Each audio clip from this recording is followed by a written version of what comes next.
Hello guys, Sorin here. Welcome to our next video from our course on how to create amazing webinars. Okay, in this short video, I want to give you guys 7 tips for creating high quality webinars. These are things that you can apply in order to have a better quality for your webinar. Okay, a better engagement, a better engagement with your audience. Okay, a higher impact for your message to your audience, a better sales pitch if you are having a sales pitch for your webinar.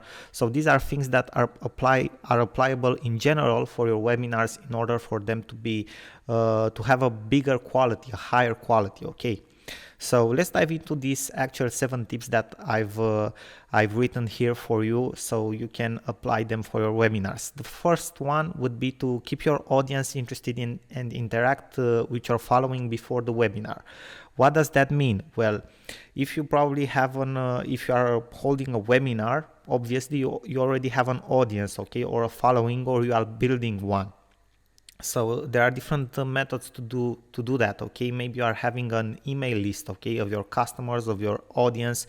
Maybe you have a big social following on Facebook or YouTube, okay, or Instagram, or whatever other type of platform you are using. You want exactly before the webinar, you want to interact with them, okay, to remember them things that they will learn in the webinar, to remember them about the webinar, okay, to practically throw them some golden nuggets out of your webinar, things that they will learn there. For example, if you have a big social following on Facebook, you have a very popular Facebook page, it would be a good idea maybe to write them an article, okay, or a post about something that is related to your webinar, okay, and interact with them.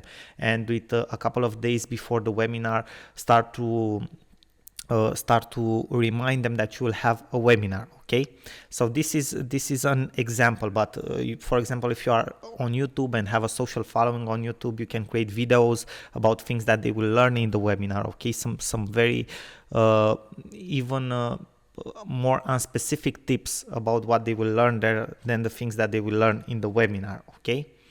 Then the second tip would be to prepare an awesome presentation. You can use for that PowerPoint, or you can use even Prezi.com. If you probably have used Prezi.com before, you saw there that they have some amazing templates, okay, some very nice and cool stuff that you can do with Prezi, but you can also do them with PowerPoint.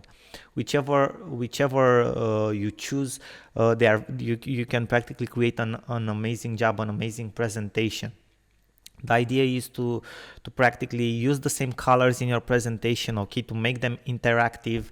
Obviously, the reason for which you can also you can choose between Prezi or PowerPoint is the fact that you will do share screening, okay, when you will have your webinar. So either if you use PowerPoint or Prezi, you can use the share screen function, so you can even tell them, you can show them a presentation in PDF if you want to, but it's not the case. Okay, so it's very important the presentation to have different types of media, okay, images, animations, okay, to have the same colors everywhere, okay, to give them a sense of unity, okay, and to be like a easy walkthrough. Okay, so that's a very good idea, okay, and make it interactive.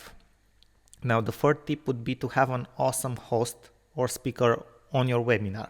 So if you are not the host of the webinar, or maybe you are just the host of the webinar or the speaker, you should try to use for your webinar someone that it's interactive, okay, that engages with people, that it's likable, because otherwise people will get off your webinar or will fall asleep, and you don't want that to happen. Okay, so you need to have an awesome host or speaker on board. You can invite somebody that is an expert in your field. You can have somebody like a co-speaker or a co-host. Okay, you can think about a couple of solutions like that. Okay, the fourth tip would be to use different types of media. So don't settle just for images, okay, or just for text.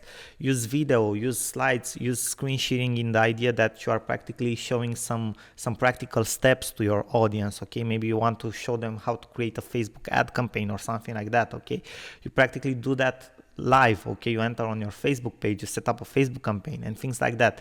You need to use different types of media to make it more interactive and engaging for people. Okay, Now, the fifth tip would be to perform good sound and video checks before the webinar. So just before starting the webinar, you need to be sure that the sound quality is very good, okay, you don't have any interruptions, and also that video is streamed well, okay, so you won't have any problems, because if you will have problems when you want to start the webinar, you will lose a lot of your audience that will get off the webinar, okay. So you need to be prepared, okay.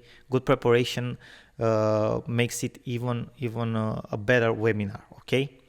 The sixth tip would be to find a good quiet spot from which you have the webinar. For example, a very good room where you can talk to, where nobody will disturb you, okay, that would be a very good idea. Somewhere where the sound, it's very it doesn't have echo or things like that, okay. But the most important thing is not for other people to interrupt you or to disturb you, or someone to pass behind your back and his phone to start ringing, okay, things like that. So you need to find a good quiet spot. Now, the seventh tip that I would give you, and this is not something that has necessarily anything to do with the quality of the webinar, but more with what you can do with the webinar after you finish it, is to record your webinar. Why? Because after you have maybe your first webinar, either if it will be very good or very bad, you can watch it again, analyze it, know where you can make improvements. And if it's a very good webinar, maybe it's a sales webinar and it has a high conversion rate, if you have recorded it, you can reuse it, okay, the replay. You can practically have a webinar on autopilot, okay, on the replay. So it's very good to have a recorded webinar. Now, this would be all the tips that I would give to you today in this video, guys. I thank you very much for your attention. I am sure that if you apply them, you will have a more qualitative webinar and a more high converting webinar. Thank you again for your attention. Sorin here. Till next time. Bye bye and good luck.